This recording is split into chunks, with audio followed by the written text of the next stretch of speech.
Students and namaste everyone. I am Dhaval sir and our today's topic is your standard 8th social science chapter number 3 semester 2. Right. So the name of the chapter is nationalism in India. Okay. So first of all, nationalism means what? Right. So the meaning is given in the very first line. Nationalism means a feeling of pride and belongingness towards one's nation, right? So a feeling of pride and belongingness towards our nation, that means we feel like we should consider our country at the top and we should give the most priority, okay, importance to our nation first, right? So that is nationalism, okay. It is also a willingness to sacrifice everything one has for the nation if the need arises. So that was the same thing what I was explaining you. Whenever the need arises, there are always different priorities: family first, nation first, or different things, right? So when such kind of feeling is there, when we consider the country at the top priority, right? We don't consider our family at first, we consider our country at first. So such kind of feeling is known as nationalism, okay. The factors responsible for the rise of nationalism in India developed notably after the revolt of 1857 century, okay. So uh, the revolt of 1857 was known as war of first war of independence, right? So during that time the people got the feeling of nationalism, or the feeling of nationalism arose among the Indian people. Now what were the reasons and how did it develop? So we'll see it in the later part of the chapter. The modern concept of nationalism originated in Europe. Various factors such as Renaissance. So Renaissance means rebirth, right? So rebirth means what, right? So in the European nations, there was a revival of classical learning and wisdom. That means the people, they again got diverted towards the old classical or traditional thinking, and there was a change in their thinking process in the society, in the political field, everywhere. So which is known as Renaissance. Okay, that is the rebirth. Reformation, that means changes, right? The American and the French Revolution, unification of Italy and Germany, etc., played an important role in the propagation of nationalism in Europe. So propagation again means spread of nationalism in Europe, right? So we are not talking about India right now. All these factors lead to nationalism in Europe, right? The British rule in India helped Indians to gather the knowledge of the things happening around the world and change their political, social, religious, and economic views.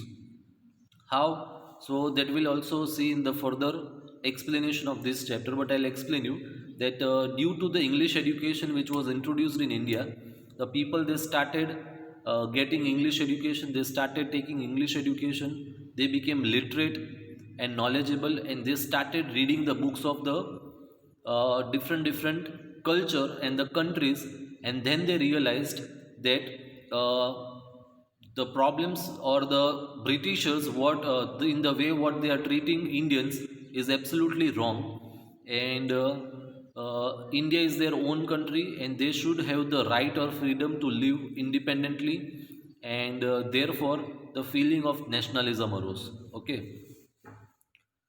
Various factors fostering the modern nationalism arose in India. Various factors fostering the modern nationalism. Fostering means encouraging, to encourage. Foster means to encourage. So, various factors which encouraged the modern nationalism arose in India. How did the feeling of nationalism arose? The educated and the intellectuals. Intellectuals means the knowledgeable people who have deep insight or knowledge felt the need of self rule in our country, and this thought gradually spread far and wide in the nations. So, this is exactly what I explained you, that the Indians, they started becoming more and more literate, and as they had got English education, they could read the books of the countries around the world. They could find out that the same colonialism or the system what the Britishers had adopted in India, right? Same system were adopted by many European countries around the world, and many countries like India were suffering. Okay, so how they got freedom, okay, from the clutches of the other countries rule. Okay, so they studied all these things, and then they realized that how they can fight for their own nation. So that is how they got information and knowledge. Okay, and they became aware, and they felt that India is their own country, and the Indians are the real owners, means the Indian people should rule their own country, not the Britishers, right? So a concept of self rule was realized by the Indians, and this concept was spread to the people throughout the country. So it was followed by the feeling of national unity. Okay, so further we'll see the various factors that led to rise in nationalism in India. So first factor is political reasons. Okay, so this question is a very important question. What are the factors that led to rise of nationalism in India? So one by one we'll see all the factors. Okay, first, as I said, is political reasons. So before the British rule, our country lacked political unity. How? Because we all know that India was divided into small and big princely states. 562 princely states were there, right? And the Britishers defeated many kings and established direct or indirect rule all over India. Why?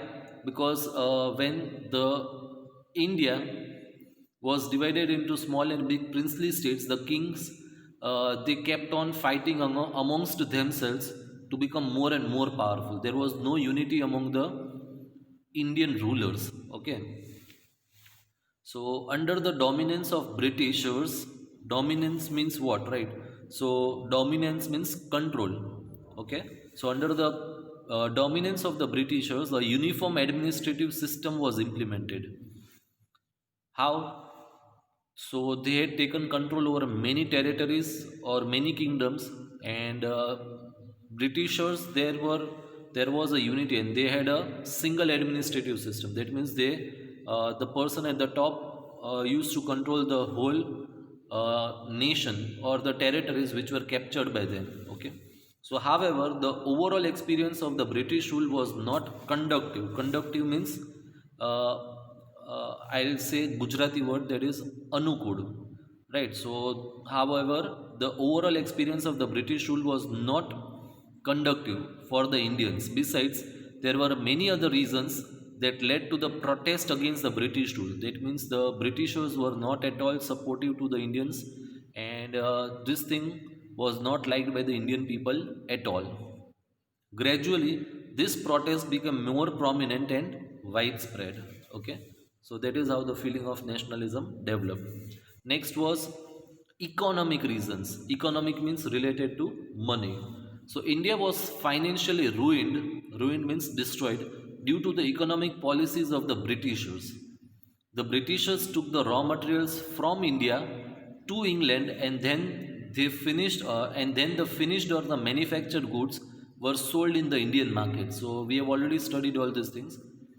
The duty means the tax on the manufactured goods imported in India. Imported means which was brought back to India from England was negligible. Negligible means na ke barabar.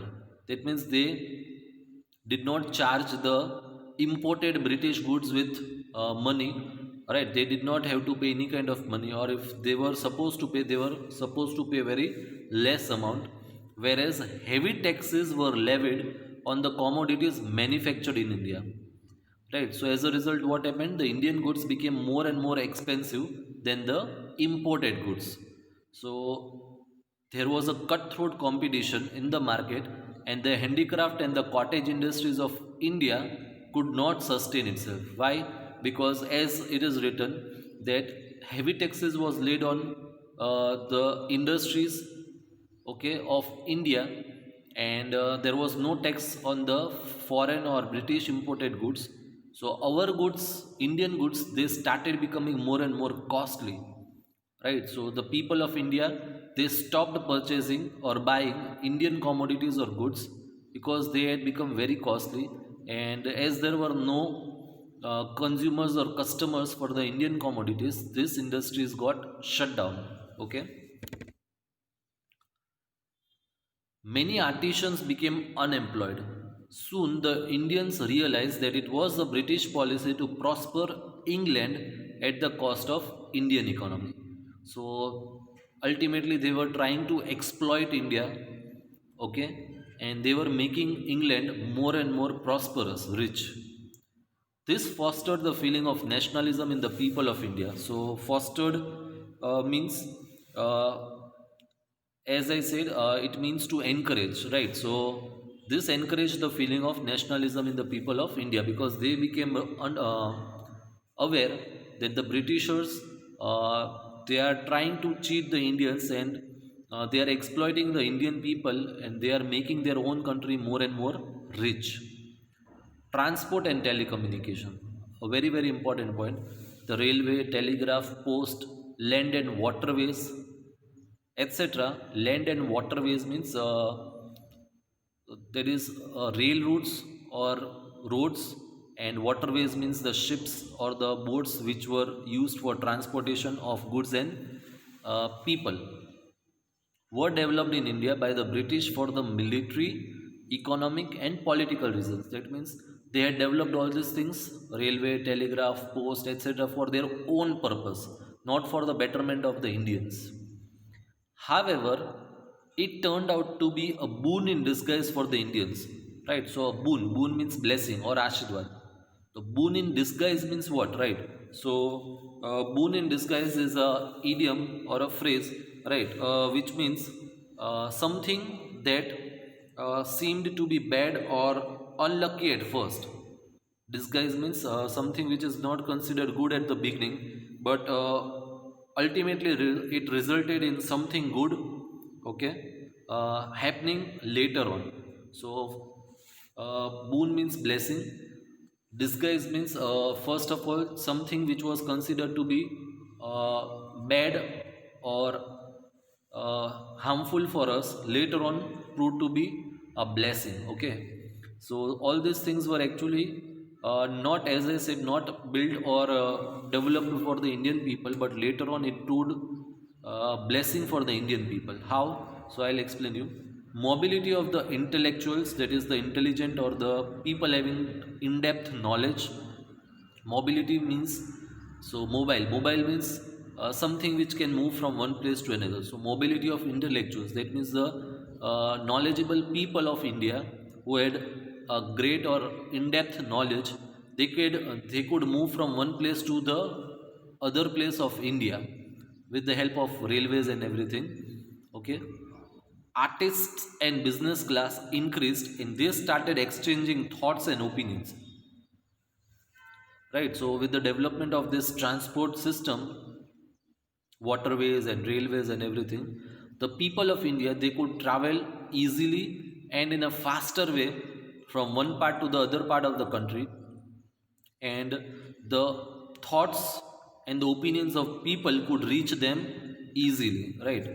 Discrimination of the caste, that is bhedbhav, community and region became lesser because the people, they started coming in contact with each other, so the difference started on decreasing. Okay.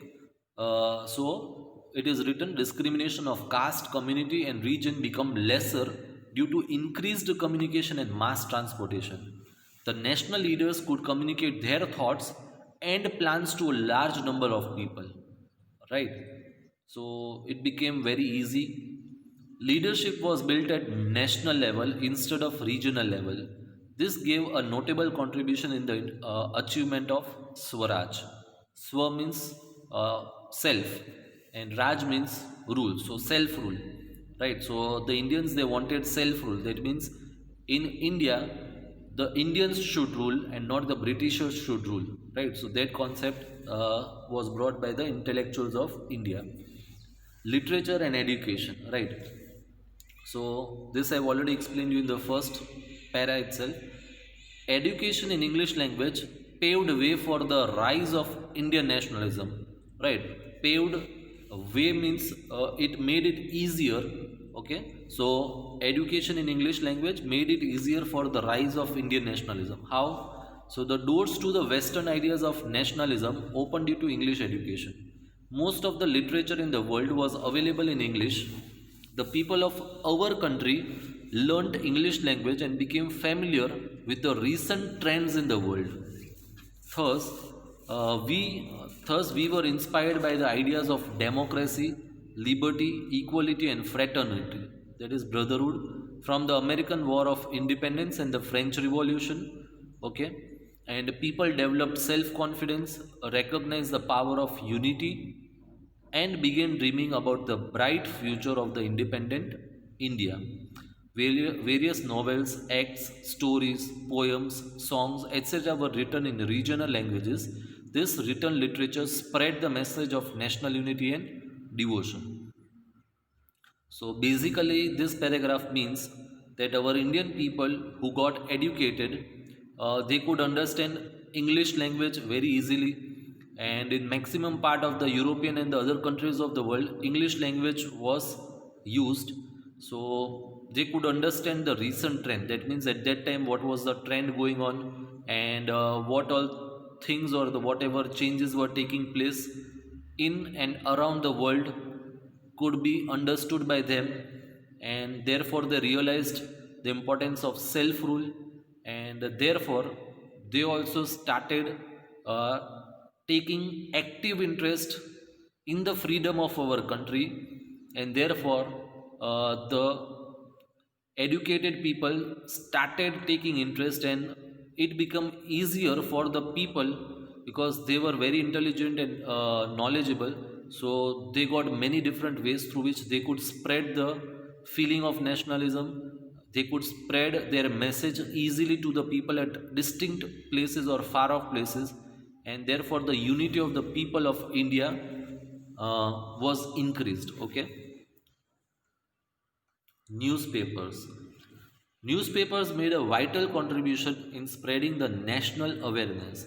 The newspapers published from Bengal, Mumbai, Chennai, and other areas criticized the policies of the Britishers. Criticized means they found faults with. Alright, so they found the negative things in the British policies. Okay, and it made the other people aware what the Britishers are thinking or what they are planning to do. So it criticized the policies of the Britishers, and it awakened nationalist feelings in the hearts of the people. Okay, very important thing. Then, magnificent and rich heritage of India. So, ancient archaeologist Alexander Cunningham and his assistants excavated. Excavated means to dig the place, khadda karna, and to remove from those place things which belong to very ancient time, right? Or the other meaning for excavation is unearthing, Unearthing, or to unearth, right? That means to remove things from the ground. Okay, by digging that place. Okay, so that is excavation work. So ancient archaeologist Alexander Cunningham and his assistants excavated many sites of the ancient civilization in the Indus Valley. They discovered many archaeological remains depicting the rich heritage of India, right? So through those archaeological sites, right, it could be revealed that India had a very rich heritage, and Indian archaeologists like Rai Bahadur, Dayaram Sahani, Madhuswarup Vats, and Rakhaldas Banerjee continued these excavations to unearth the remains of this majestic civilization. So, majestic civilization means our Indian civilization is very magnificent, excellent. Okay, the scholars from the West, in collaboration with the Indian scholars, try to find a lot about the Indian culture and heritage. Ancient Indian books on medicine, science, astrophysics. So physics related to astronomy, that is the study of space. Diplomacy. So diplomacy means the art of dealing with people, the art of dealing with people in a sensitive and a tactful way. So the Indians, they deal with the people in a very diplomatic manner, right? Very tactfully.